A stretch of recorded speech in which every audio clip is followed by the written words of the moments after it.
नमस्कार दोस्तों, स्वागत है आपका आज की इस पावन कथा में। आज हम सुनेंगे अपरा एकादशी की महिमा, व्रत कथा और इसके अद्भुत फल। जो भी श्रद्धा से इस कथा को सुनता है उसके जीवन से दुख, पाप और बाधाएं दूर होती हैं। तो आइए भगवान विष्णु का स्मरण करके कथा आरंभ करते हैं। ओम नमो भगवते वासुदेवाय। अपरा एकादशी ज्येष्ठ मास के कृष्ण पक्ष की एकादशी तिथि को आती है। यह एकादशी बहुत ही पुण्यदायी मानी गई है। शास्त्रों में कहा गया है कि जो फल बड़े बड़े यज्ञ, तीर्थ स्नान और दान से मिलता है, वही फल अपरा एकादशी के व्रत से प्राप्त होता है। पुराने समय की बात है। महीध्वज नाम के एक धर्मात्मा राजा थे। वे सत्यवादी, दयालु और प्रजा का पालन करने वाले थे।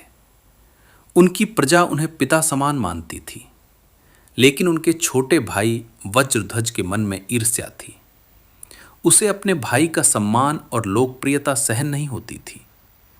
धीरे धीरे ईर्ष्या ने उसके मन को इतना भर दिया कि वह अधर्म के मार्ग पर चल पड़ा। एक रात उसने छल से अपने बड़े भाई महीध्वज की हत्या कर दी। फिर उनके शरीर को जंगल में पीपल के वृक्ष के नीचे दबा दिया। राजा महीध्वज की मृत्यु के बाद उनका सूक्ष्म शरीर प्रेत योनि में भटकने लगा। उन्हें शांति नहीं मिल रही थी। वे पीड़ा से तड़पते रहते और उस वृक्ष के आसपास घूमते रहते। कुछ समय बाद उस मार्ग से एक महान तपस्वी ऋषि गुजरे। उनका नाम था धौम्य ऋषि। जब वे उस वृक्ष के पास पहुंचे, तब उन्होंने दिव्य दृष्टि से देखा कि वहां एक प्रेत आत्मा कष्ट भोग रही है। ऋषि ने पूछा, हे आत्मा, तुम कौन हो और इस दुख का कारण क्या है? तब प्रेत ने दुखी स्वर में कहा, हे मुनिवर, मैं महीध्वज नाम का राजा हूं। मेरे छोटे भाई ने छल से मेरी हत्या कर दी। असमय मृत्यु के कारण मैं प्रेत योनि में भटक रहा हूं। कृपा करके मुझे इस कष्ट से मुक्ति दिलाइए। ऋषि धौम्य को उस पर दया आ गई। उन्होंने कहा, हे राजन, चिंता मत करो, मैं तुम्हें मुक्ति दिलाने का उपाय बताता हूं। फिर ज्येष्ठ मास की कृष्ण पक्ष एकादशी आई। ऋषि ने श्रद्धा से अपरा एकादशी व्रत किया। पूरे दिन भगवान विष्णु का ध्यान किया, मंत्र जाप किया और रात भर जागरण किया। अगले दिन द्वादशी को उन्होंने व्रत का पुण्य राजा महीध्वज की आत्मा को समर्पित कर दिया।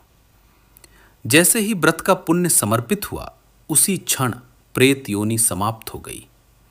राजा महीध्वज दिव्य शरीर धारण करके स्वर्गलोक को चले गए। आकाश से पुष्प वर्षा होने लगी।